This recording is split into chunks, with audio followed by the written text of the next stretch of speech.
When later generations speak of Qin Shi Huang, one word often comes first: tyrant.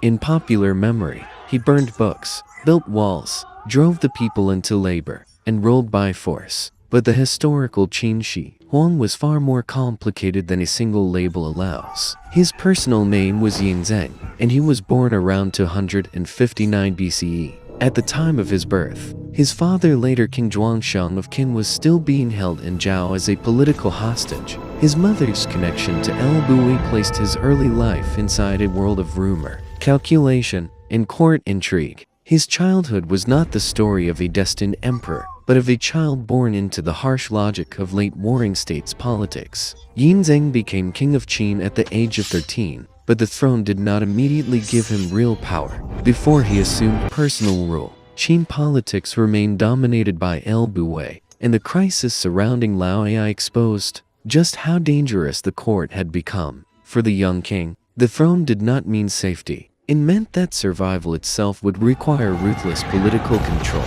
Into 41 BCE, Al, Qi, Wang, and Jian launched the last major coalition against Qin, but the alliance was defeated and dispersed. After that, the eastern states would never again build a truly effective united front against Qin. It was in this context that Qin emerged as the one state with an increasingly overwhelming advantage over all the others.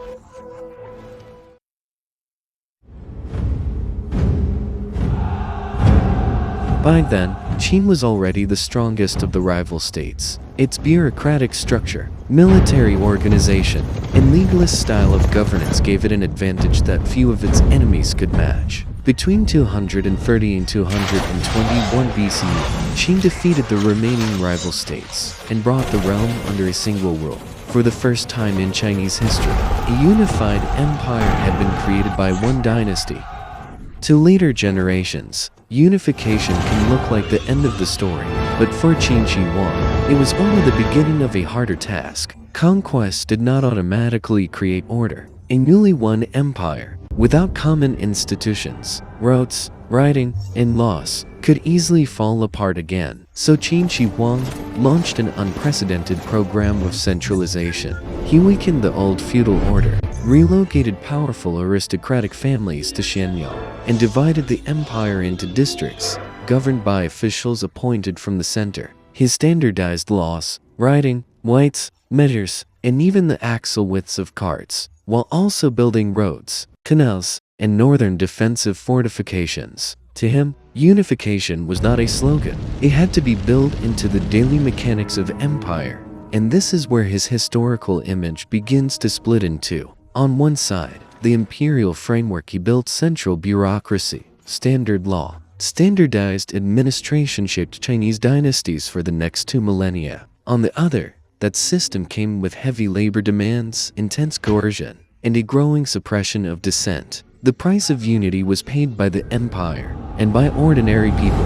Modern historians, however, are more cautious about the details of this episode. There is little doubt that the emperor's later years were marked by a growing obsession with magic, immortality, and distrust. But scholars continue to debate whether those killed were really Confucian scholars in the later moralized sense, and whether the event happened exactly as later tradition described it. Much of the surviving narrative was written under the Han, a dynasty that defined itself in part against Qin rule. Commanderies and central bureaucracy, standardized writing, standardized law, and common administrative measures. These institutional foundations helped shape the basic form of the Chinese state for the next 2,000 years. That is why Qin Shi Huang can never be understood simply as a hero or simply as a tyrant. He was a ruler who ended one age by force and forged a new empire through methods that were often severe, even brutal. By the final years of Qin Shi Huang's reign, many of the people who had helped build Qin power were no longer truly around him.